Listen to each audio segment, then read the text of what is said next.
आदरणीय दर्शकबिन्दहरू नमस्कार। हामी आज विशेष कुराकानी गर्न गइरहेका छौँ। अहिले देशैभरि चुनावी माहौल लागिरहेको अवस्थामा अहिले हामी एमाले पार्टी कार्यालयमा वडा नम्बर 8 पशुपति क्षेत्रका उम्मेदवार ज्यूसँग कुराकानी गर्न गइरहेका छौँ। उहाँ हुनुहुन्छ पूर्व पत्रकार, कानुनविद सल्लाहकार पनि हुनुहुन्छ र अहिले हाल अधिवक्ता पनि हुनुहुन्छ। अहिले उहाँ वडा नम्बर 8 का उम्मेदवारी दिनुभएको छ। हजुर स्वागत छ यहाँलाई। हजुर नमस्ते। हजुर वडा नम्बर 8 जुन पशुपति क्षेत्रको अध्यक्षमा यहाँले उम्मेदवारी दिइरहँदाखेरि वडा नम्बर 8 लाई कस्तो क्षेत्र बनाउनु पर्छ, वडा नम्बर 8 मा कस्तो चाहिँ विकासको पूर्वाधारहरूको आवश्यकता छ जस्तो लाग्छ? हजुर एउटा कानुनविद हुनुभएकोले हजुर के देख्नु भएको छ? हजुर म यहीँ जन्मेको हो, त्यसकारण यहाँका प्रत्येक समस्याहरूसँग, यहाँका प्रत्येक अवसरहरूसँग म परिचित छु।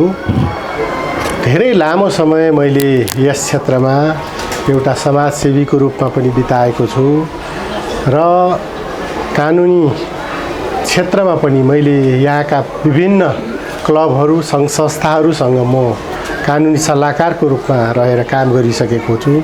यस अर्थमा यहाँका विभिन्न समस्याहरूसँग म परिचित छु। भविष्यमा म वडा अध्यक्षको रूपमा निर्वाचित भएर आएपछि गर्ने कामहरूका सवालमा मैले के विचार गरेको छु भन्दाखेरि केही समस्याहरू यहाँ मानिसका दैनिक जीवनका समस्याहरू छन्, केही समस्याहरू यहाँको रोजगारीको छ, केही समस्याहरू यहाँको धर्म संस्कृतिसँग जोडिएका समस्याहरू छन्। त्यसै गरी केही समस्याहरू विश्वको आराध्य देव हिन्दू धर्मावलम्बीहरूको प्रमुख आस्थाको केन्द्र यस पशुपतिनाथ मन्दिर रहेको यस 8वटा समिति जहाँ भगवान पशुपतिनाथ पनि रहनुहुन्छ, त्यो कारणले गर्दा विश्वका धर्मावलम्बी, विश्वका पर्यटकहरूको विभिन्न समस्याहरूसँग पनि हामी त्योसँग परिचित हुने र त्यसलाई समाधान गर्नेतिर हामी लाग्नुपर्छ भन्ने मेरो योजना छ। यसमा केही योजनाहरू मैले अहिले घोषणापत्रको रूपमा प्रतिज्ञापत्र भनेर जनता सामु ल्याएको छु। मैले उहाँहरूलाई भन्ने गरेको छु कि यो प्रतिज्ञापत्रहरू मैले जुन अहिले चुनावको मुखमा आएर बाँडेको छु त्यो प्रतिज्ञापत्रलाई राख्नुहोस्। म विजयी भएर आएपछि तपाईहरूले त्यो पत्र लिएर मकहाँ आउनुहोस्। म तपाईहरूसँग त्यो प्रतिज्ञापत्र साथ राखेर हामी सरसल्लाह गरेर सुझावहरू सङ्कलन गरेर जनताको अभिमतलाई पुरा हुने लक्ष्यले हामी अगाडि बढ्नेछौँ र म अगाडि बढ्नेछु भनेर मैले भनेको छु। यहाँ वडा नम्बर 8 को उम्मेदवारी दिइरहँदाखेरि वडा नम्बर 8 वडा कार्यालय भवन अहिले पार्टीमा बसेको अवस्था छ भनेर यहाँको स्थानीयहरूले भनिरहँदाखेरि यहाँको उम्मेदवारी भए पश्चात यहाँले चाहिँ वडा कार्यालय बनाउनलाई पहल गर्नुहुन्छ कि गर्नुहुन्छ? यो चाहिँ स्थानीयबाट आइरहेको एउटा आवाज पनि हो। यहाँले मेरो मनको नै कुरा भनिदिनु भयो। म यहाँलाई आजभन्दा 25 वर्ष पछाडि लान चाहन्छु। जुन समय नेकपा एमालेको वडा अध्यक्षको उम्मेदवार श्यामकृष्ण भण्डारीले यस वडामा विजय हासिल गर्नुभएको थियो, तात्कालीन अवस्थामा स्थानीय सरकार सञ्चालनको नियम कानुन कस्तो थियो त भन्दाखेरि वडा अध्यक्ष विजय भइसकेपछि 4 जना नियुक्ति गर्ने, उहाँले पार्टीले नियुक्ति गर्ने अवस्था थियो। त्यो नियुक्ति गर्दाखेरि 1 जना म पनि हुँ जो यहाँ वडा सदस्यको रूपमा मैले काम गर्ने अवसर पाएको थिएँ। त्यसबेला हाम्रो मन्दिरको ठ्याक्क पश्चिमैपट्टि पुस्तकालय भवन थियो, जुन पुस्तकालय भवन नेपाल अधिराज्यमा एउटा परिचित पुस्तकालय भवन थियो। त्यो पुस्तकालय भवनमा वडा भवन रहेको थियो। हामी निर्वाचित भएर आइसके पछाडि त्यो वडा भवनलाई हामीले पुनर्निर्माण गऱ्यौँ र त्यसलाई एकदम बाहिरबाट हेर्दा पनि त्यस बेलाको मलाई लाग्छ काठमाडौँ महानगरपालिकाको धेरै वडाहरूमध्ये एकदम उत्कृष्ट वडाको रूपमा हामीले त्यो वडा भवन बनाएका थियौँ। तत्पश्चात 54 सालमा आएर हामीले यो वडा गुमाउनु पर्यो। हामी प्रतिनिधि भएर यहाँ आउन सकेनौँ। तत्पश्चात 2059 सालमा पशुपति क्षेत्र विकास कोषको गुरु योजना लागू हुँदाखेरि पशुपति क्षेत्र विकास कोषले त्यो वडा भवनलाई अन्यत्र व्यवस्थित गर्छु हामी र जग्गा खोज्ने र भवन बनाउने जिम्मा पशुपति क्षेत्र विकास कोषले लिएको थियो।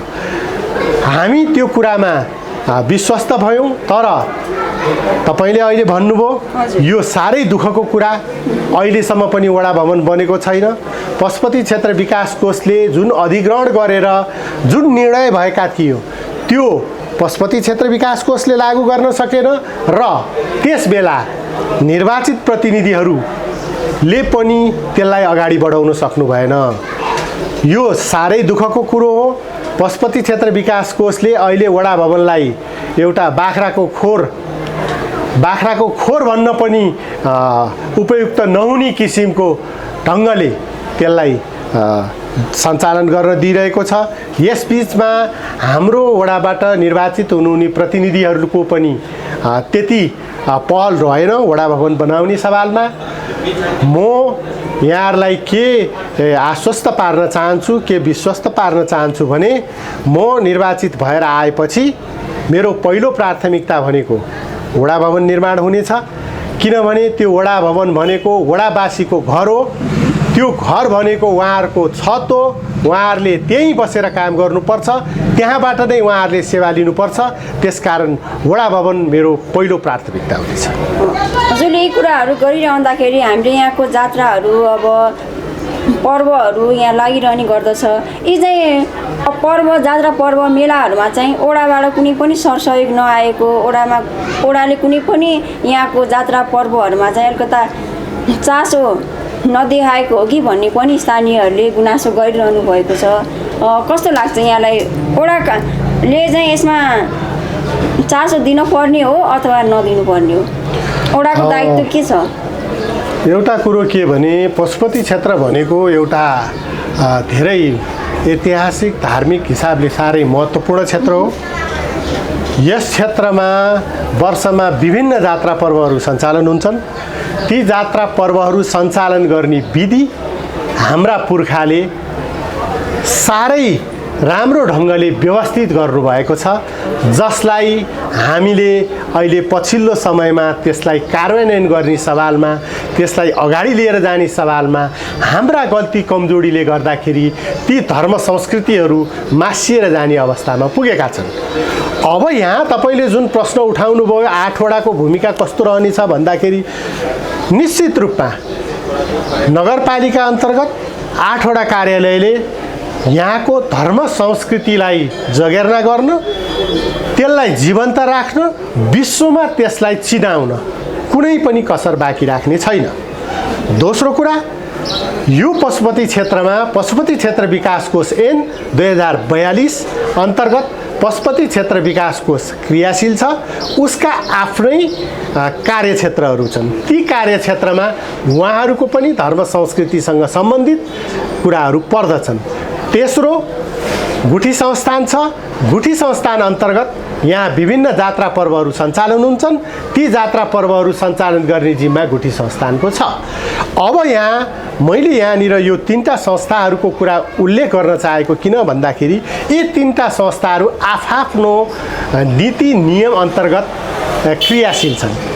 नेपाल सरकार अन्तर्गत भएर पनि एउटै कामको लागि विभिन्न निकायहरू रहनु आवश्यक छ वा छैन, त्यो हाम्रो छलफलको विषय हुनेछ।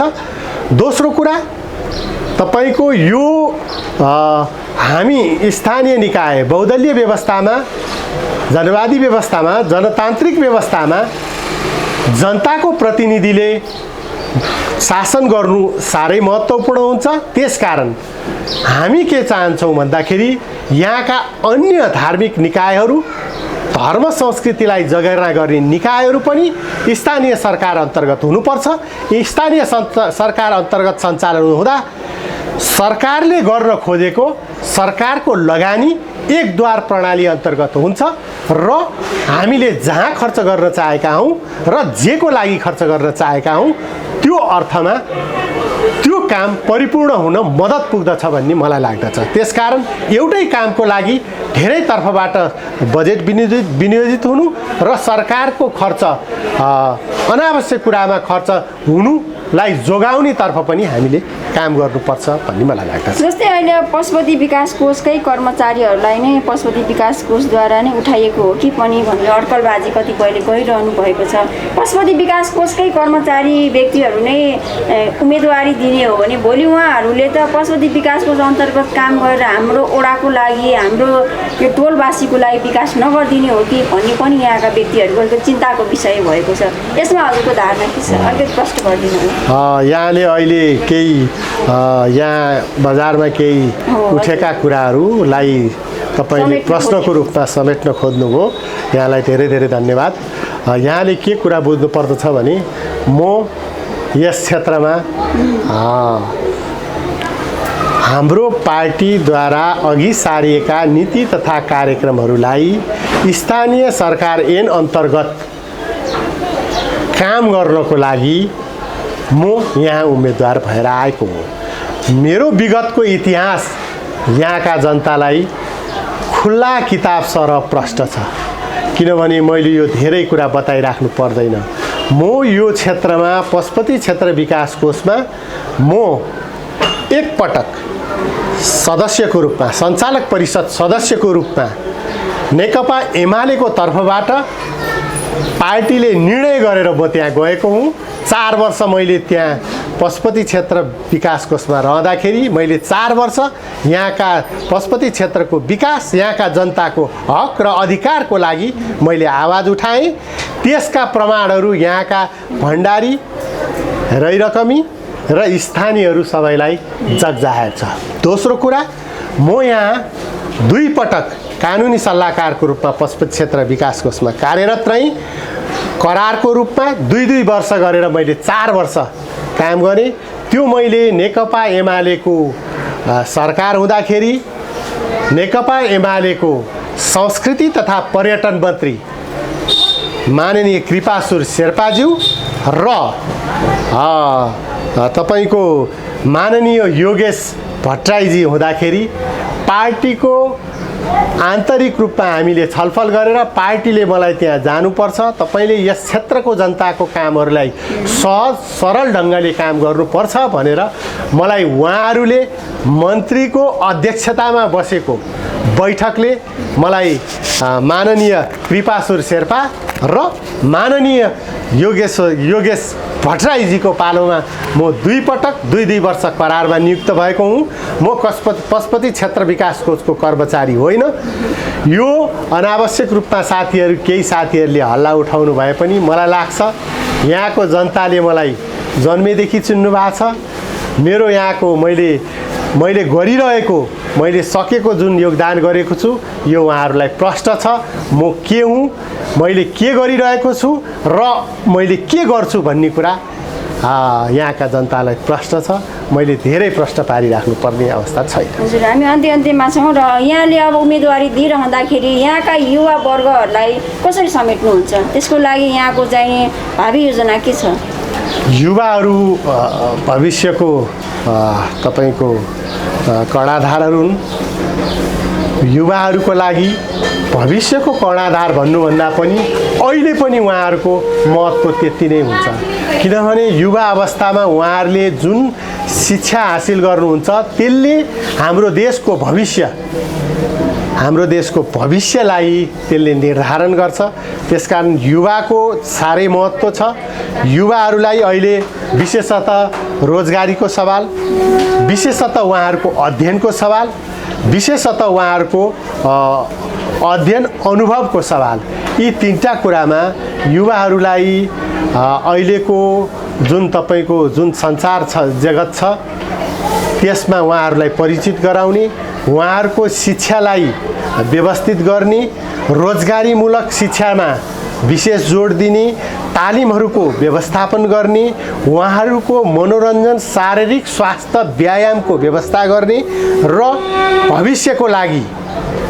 भविष्यको लागि मलाई लाग्छ पशुपति क्षेत्रमा युवाहरूको रोजगारीको लागि हामीले धेरै अवसरहरू देखेका छौँ। ती युवा साथीहरू जो शिक्षा तालिम अनुभवबाट खारिएर माथि आउनुहुन्छ उहाँहरूलाई रोजगारीको अवसर पनि दिलाउने किसिमको योजना मैले आफ्नो घोषणापत्रमा ल्याएको छु। हजुर, अन्त्यमा यहाँलाई मेरो एउटा प्रश्न रहेको के छ भन्दा यहाँको गुरु योजना जुन यो गुरु योजनाले गर्दा स्थानीयहरू अझ पनि त्रसित अवस्थामा भइरहनु भएको यहाँलाई विदितै छ। यहाँ त आफू स्थानीय नै हुनुहुन्छ यहाँको। अब यो गुरु योजनालाई कसरी थाँती राखेर यहाँको स्थानीयहरूलाई समेटेर र हाम्रो यो पशुपति क्षेत्रलाई एउटा नमुनाको रूपमा बनाउनको लागि यहाँको पहल के हुन्छ? मैले मेरो आफ्नो प्रतिज्ञा पत्रमा गुरु योजनाको सवालमा विशेष रूपमा, किनभने यो भनेको तपाईको गुरु योजना पशुपति क्षेत्रको विस्तृत विकाससँग सम्बन्धित छ भने त्यसलाई प्रभाव पर्ने व्यक्तिहरू जो यहाँका स्थानीयवासी हुनुहुन्छ उहाँहरूको रोजीरोटी र भविष्यसँग जोडिएको छ। यी दुईटा कुरालाई सँगै हामीले लान खोज्दाखेरि हामी नेकपा एमालेको सरकार हुँदाखेरि पर्यटन मन्त्री माननीय योगेश भट्टराईजी हुँदाखेरि हामीले गुरु योजनालाई पुनर्लेखन गर्ने हामीले समिति बनाउने प्रयत्न गऱ्यौँ। हाम्रै पहलमा त्यो समिति स्थापना भयो। डाक्टर चन्द्रमणि अधिकारीज्यूको संयोजकत्वमा यहाँको सङ्घर्षरत युवाहरूलाई समेत त्यसमा समेटेर हामीले एउटा यो गुरु योजना पुनर्लेखन समिति बनाएका छौँ। त्यो पुनर्लेखन समितिले आफ्नो काम सम्पन्न गर्ने अन्तिम चरणमा पुगेको छ। त्यसमा हामीले के कुरालाई जोड दिएका छौँ भने यहाँका जुन निर्माणहरू भइरहेका छन्, अहिले आधुनिक निर्माणहरू भइरहेका छन्, त्यसलाई हामीले पुरातात्विक हिसाबले त्यसलाई पुरातात्विक रूपमा लाने र यहाँको बस्तीलाई पुरातात्विक र पुरातन संस्कृति झल्किने किसिमलाई यो बस्तीलाई संरक्षण गर्ने। किनभने यहाँ पर्यटकहरू विश्वका जुन हिन्दू धर्मावलम्बीहरू यो देखिने संस्कृति मात्र होइन नदेखिने संस्कृति पनि हेर्न आउँछन्, जसलाई यहाँका जनताहरूले संरक्षण गरिरहनु भएको छ। उहाँहरूलाई यहाँबाट हटाएर अन्यत्र लाँदा उहाँहरूसँगै यहाँको मूर्त अमूर्त संस्कृतिहरू पनि बाहिर जान्छ र त्यो यो देशको लागि, यो हाम्रो हिन्दू समुदायको लागि र पर्यटकहरूको लागि पनि त्यो दुःखद विषय हुन सक्छ भनेर हामीले यसलाई बस्ती योग्य बनाउने र पुरातन संस्कृति झल्किने किसिमबाट यहाँको बस्ती विकास गर्ने, पर्यटकहरूलाई आवश्यक पर्ने खुल्ला क्षेत्र अहिले बाँकी रहेका ठाउँहरूमा व्यवस्थित गर्दै जाने, उहाँहरूको सुविधाहरूलाई उहाँहरूले यहाँ आएर पाउने सेवाहरूलाई अझ व्यवस्थित पार्ने किसिमबाट हामी अघि बढेका छौँ। गुरु योजना अन्तिम चरणमा छ। मैले हिजो मात्रै हाम्रो यो गुरु योजनाको संयोजक डाक्टर चन्द्रमणि अधिकारीजीलाई मैले भेटेँ। उहाँलाई मैले फेरि पनि अनुरोध गरिरहेको छु। उहाँ यो क्षेत्रसँग साह्रै मसिनो रूपमा उहाँ परिचित हुनुहुन्छ। उहाँ यसै क्षेत्रको भए हुनाले उहाँले यसलाई अझ बढी सशक्त ढङ्गले यो गुरु योजनालाई कार्यान्वयन गर्ने, यो गुरु योजनालाई व्यवस्थित गर्नेमा लाग्नु भएको छ। म उहाँलाई हार्दिक धन्यवाद पनि दिन चाहन्छु यहाँहरू मार्फत र यसलाई हामीले पशुपति क्षेत्रका जनताहरूको हितमा हुने गरेर अगाडि बढाउन प्रयत्नरत। अन्त्यमा आम नेपाली जनताहरूलाई दर्शकहरूलाई के भन्न चाहनुहुन्छ यहाँको उम्मेदवारीको? म तपाईँको हिन्दूहरूको आराध्य देव भगवान पशुपतिनाथ रहेको 8 नम्बर वडा क्षेत्रको वडाध्यक्षको टिम लिएर म यहाँ आएको छु। हाम्रा साथीहरू हुनुहुन्छ, सबै हामी वडा अध्यक्ष वडा सदस्यहरू मिलेर विश्वका पर्यटकहरू, नेपालका पर्यटकहरू यहाँ आउनुहुन्छ। पशुपति क्षेत्र मेरो क्षेत्र विशेष तपाईहरूको एउटा घुम्ने, एउटा भगवानको दर्शन गर्ने क्षेत्र भएको हुनाले उहाँ तपाईहरू आउँदाखेरि तपाईहरूलाई सुख सुविधा हुने गरेर तपाईहरूले यहाँबाट भगवान पशुपतिनाथलाई राम्रो ढङ्गले यहाँको बसाइ राम्रो हुने किसिमबाट, यहाँको घुमाइ राम्रो हुने किसिमबाट, दर्शन गर्ने व्यवस्था राम्रो हुने किसिमबाट म व्यवस्थित गर्न प्रयत्नरत रहनेछु र यहाँहरूलाई म पशुपति क्षेत्रमा हार्दिक स्वागत पनि गर्दछु। हस्, धन्यवाद। हस्, धन्यवाद।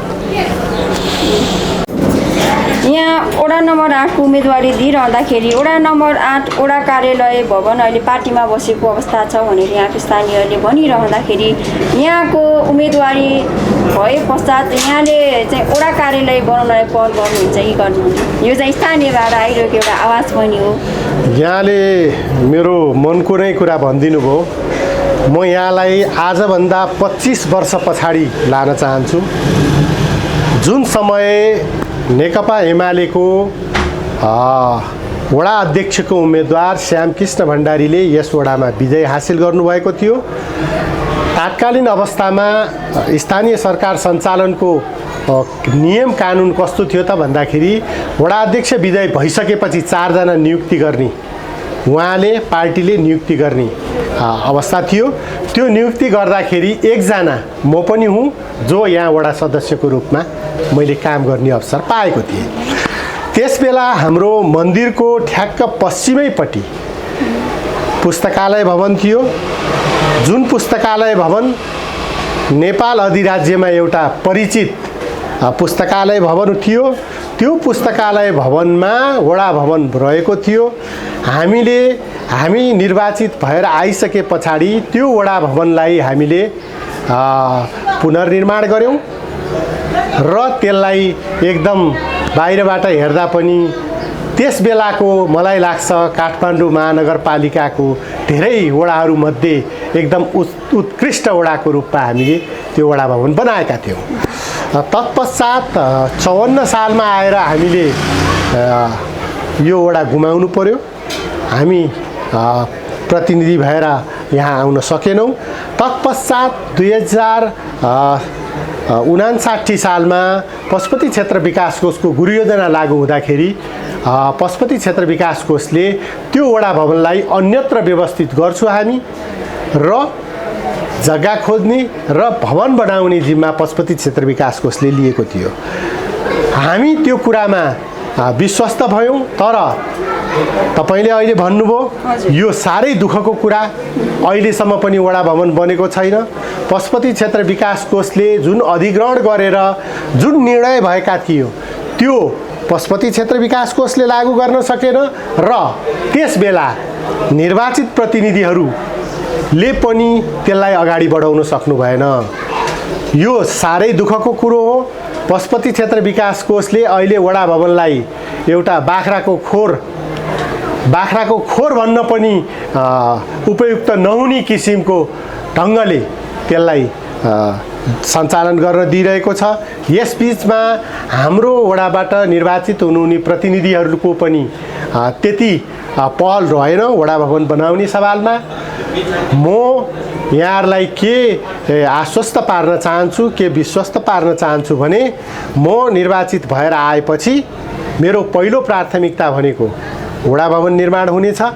किनभने त्यो वडा भवन भनेको वडावासीको घर हो। त्यो घर भनेको उहाँहरूको छत हो। उहाँहरूले त्यहीँ बसेर काम गर्नुपर्छ, त्यहाँबाट नै उहाँहरूले सेवा लिनुपर्छ। त्यसकारण वडा भवन मेरो पहिलो प्राथमिकता हुनेछ। हजुरले यी कुराहरू गरिरहँदाखेरि हामीले यहाँको जात्राहरू अब पर्वहरू यहाँ लागिरहने गर्दछ। यी चाहिँ पर्व जात्रा पर्व मेलाहरूमा चाहिँ ओडाबाट कुनै पनि सरसहयोग नआएको, ओडाले कुनै पनि यहाँको जात्रा पर्वहरूमा चाहिँ अलिकता चासो नदेखाएको हो कि भन्ने पनि स्थानीयहरूले गुनासो गरिरहनु भएको छ। कस्तो लाग्छ यहाँलाई? ओडाले चाहिँ यसमा चासो दिनुपर्ने हो अथवा नदिनुपर्ने हो? ओडाको दायित्व के छ? एउटा कुरो के भने पशुपति क्षेत्र भनेको एउटा धेरै ऐतिहासिक धार्मिक हिसाबले साह्रै महत्त्वपूर्ण क्षेत्र हो। यस क्षेत्रमा वर्षमा विभिन्न जात्रा पर्वहरू सञ्चालन हुन्छन्।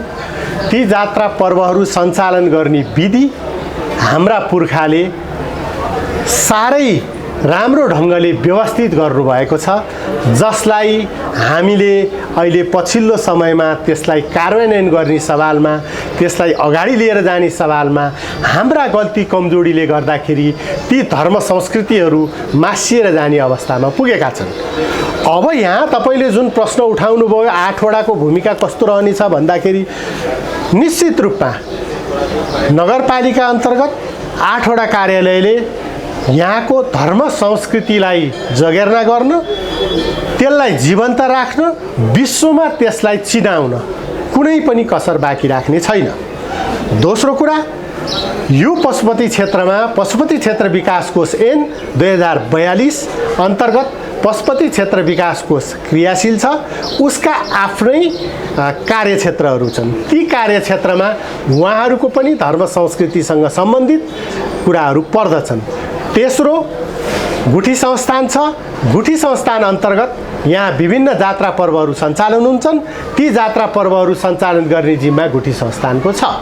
अब यहाँ मैले यहाँनिर यो तीनटा संस्थाहरूको कुरा उल्लेख गर्न चाहेको किन भन्दाखेरि यी तीनटा संस्थाहरू आफआफ्नो नीति नियम अन्तर्गत क्रियाशील छन्। नेपाल सरकार अन्तर्गत भएर पनि एउटै कामको लागि विभिन्न निकायहरू रहनु आवश्यक छ वा छैन, त्यो हाम्रो छलफलको विषय हुनेछ। दोस्रो कुरा, तपाईको यो हामी स्थानीय निकाय बहुदलीय व्यवस्थामा, जनवादी व्यवस्थामा, जनतान्त्रिक व्यवस्थामा जनताको प्रतिनिधिले शासन गर्नु साह्रै महत्त्वपूर्ण हुन्छ। त्यसकारण हामी के चाहन्छौँ भन्दाखेरि यहाँका अन्य धार्मिक निकायहरू, धर्म संस्कृतिलाई जगेर्ना गर्ने निकायहरू पनि स्थानीय सरकार अन्तर्गत हुनुपर्छ। स्थानीय सरकार अन्तर्गत सञ्चालन हुँदा सरकारले गर्न खोजेको सरकारको लगानी एकद्वार प्रणाली अन्तर्गत हुन्छ र हामीले जहाँ खर्च गर्न चाहेका हौँ र जेको लागि खर्च गर्न चाहेका हौँ त्यो अर्थमा त्यो काम परिपूर्ण हुन मद्दत पुग्दछ भन्ने मलाई लाग्दछ। त्यसकारण एउटै कामको लागि धेरै तर्फबाट बजेट विनियोजित हुनु र सरकारको खर्च अनावश्यक कुरामा खर्च हुनुलाई जोगाउने तर्फ पनि हामीले काम गर्नुपर्छ भन्ने मलाई लाग्दछ। जस्तै अहिले पशुपति विकास कोषकै कर्मचारीहरूलाई नै पशुपति विकास कोषद्वारा नै उठाइएको हो कि पनि भन्ने अड्कलबाजी कतिपयले गरिरहनु भएको छ। पशुपति विकास कोषकै कर्मचारी व्यक्तिहरू नै उम्मेदवारी दिने हो भने भोलि उहाँहरूले त पशुपति विकास कोष अन्तर्गत काम गरेर हाम्रो ओडाको लागि, हाम्रो यो टोलवासीको लागि विकास नगरिदिने हो कि भन्ने पनि यहाँका व्यक्तिहरूको चिन्ताको विषय भएको छ। यसमा हजुरको धारणा के छ? अलिकति प्रश्न गरिदिनु। यहाँले अहिले केही यहाँ बजारमा केही उठेका कुराहरूलाई तपाईँले प्रश्नको रूपमा समेट्न खोज्नुभयो। यहाँलाई धेरै धेरै धन्यवाद। यहाँले के कुरा बुझ्नु पर्दछ भने म यस क्षेत्रमा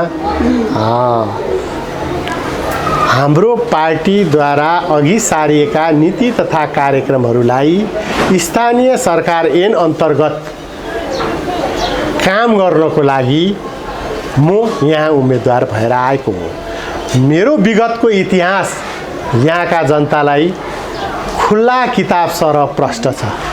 किनभने मैले यो धेरै कुरा बताइराख्नु पर्दैन। म यो क्षेत्रमा पशुपति क्षेत्र विकास कोषमा म एकपटक सदस्यको रूपमा, सञ्चालक परिषद सदस्यको रूपमा नेकपा एमालेको तर्फबाट पार्टीले निर्णय गरेर म त्यहाँ गएको हुँ। 4 वर्ष मैले त्यहाँ पशुपति क्षेत्र विकास कोषमा रहँदाखेरि मैले 4 वर्ष यहाँका पशुपति क्षेत्रको विकास, यहाँका जनताको हक र अधिकारको लागि मैले आवाज उठाएँ। त्यसका प्रमाणहरू यहाँका भण्डारी, रैरकमी र स्थानीयहरू सबैलाई जगजाहेर छ। दोस्रो कुरा, म यहाँ 2 पटक कानुनी सल्लाहकारको रूपमा पशुपति क्षेत्र विकास कोषमा कार्यरत रहेँ। करारको रूपमा 2-2 वर्ष गरेर मैले 4 वर्ष काम गरेँ। त्यो मैले नेकपा एमालेको सरकार हुँदाखेरि नेकपा एमालेको संस्कृति तथा पर्यटन मन्त्री माननीय कृपासुर शेर्पाज्यू र तपाईको माननीय योगेश भट्टराईजी हुँदाखेरि पार्टीको आन्तरिक रूपमा हामीले छलफल गरेर पार्टीले मलाई त्यहाँ जानुपर्छ, तपाईले यस क्षेत्रको जनताको कामहरूलाई सहज सरल ढङ्गले काम गर्नुपर्छ भनेर मलाई उहाँहरूले मन्त्रीको अध्यक्षतामा बसेको बैठकले मलाई माननीय कृपासुर शेर्पा र माननीय योगेश भट्टराईजीको पालोमा म दुई वर्ष करारमा नियुक्त भएको हुँ। म पशुपति क्षेत्र विकास कोषको कर्मचारी होइन। यो अनावश्यक रूपमा केही साथीहरूले हल्ला उठाउनु भए पनि मलाई लाग्छ यहाँको जनताले मलाई जन्मेदेखि चिन्नु भएको छ। मेरो यहाँको मैले गरिरहेको मैले सकेको जुन योगदान गरेको छु यो उहाँहरूलाई प्रष्ट छ।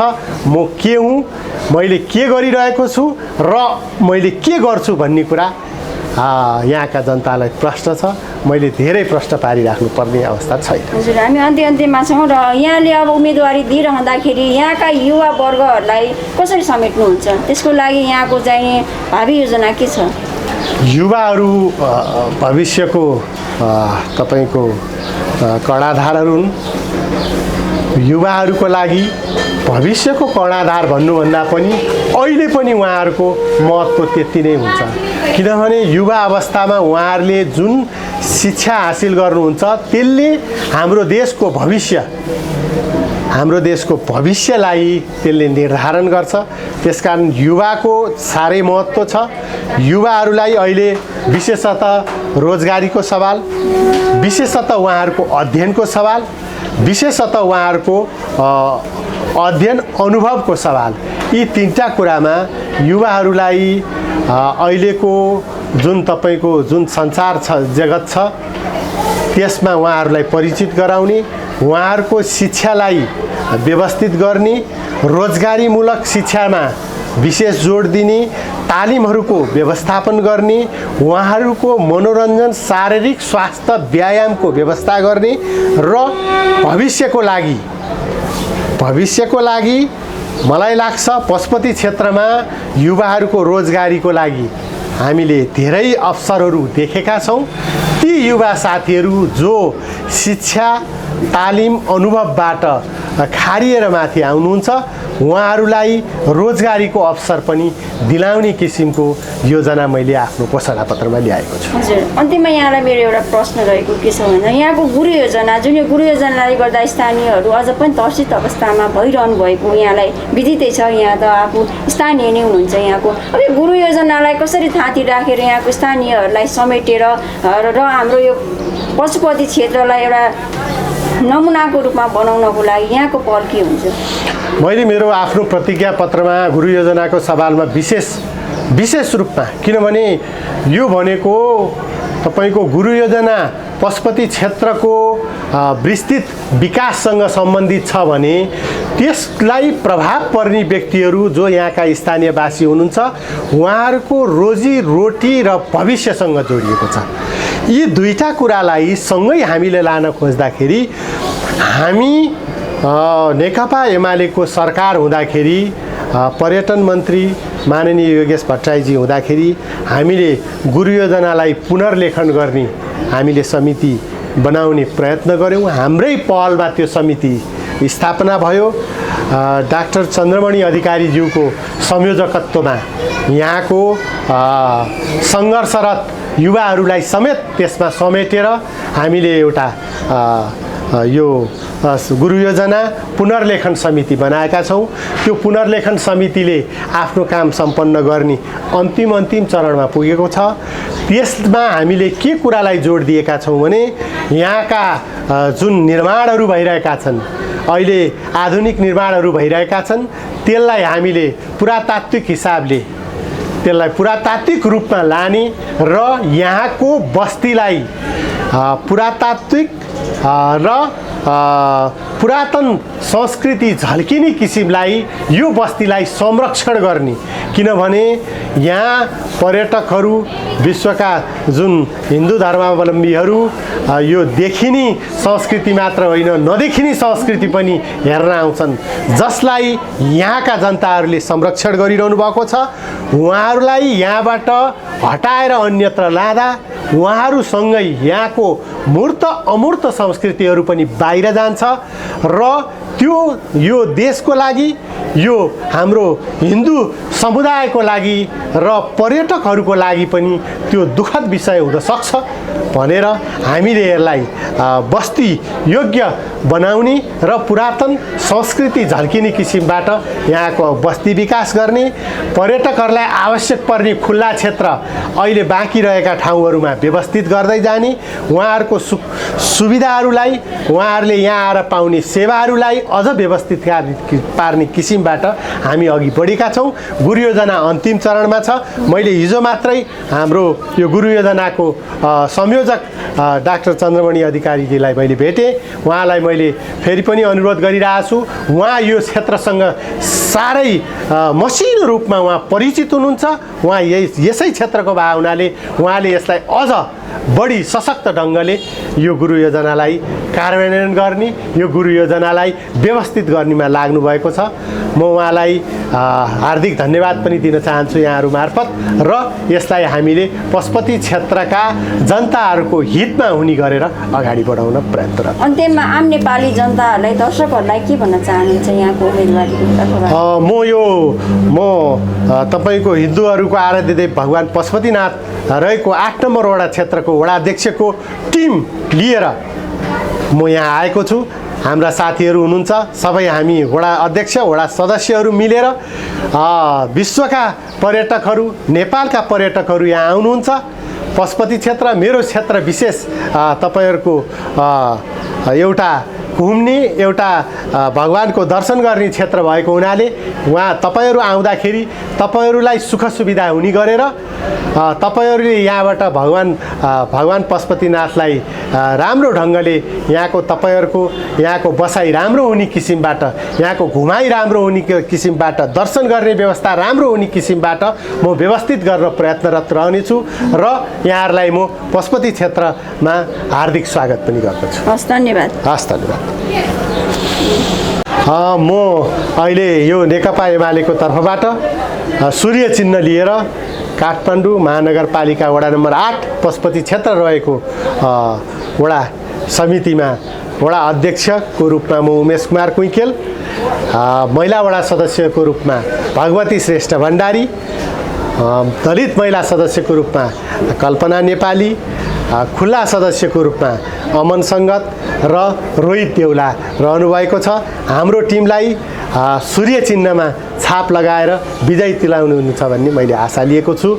7 सूर्य 7 छाप, नेकपा एमाले जिन्दाबाद। धन्यवाद।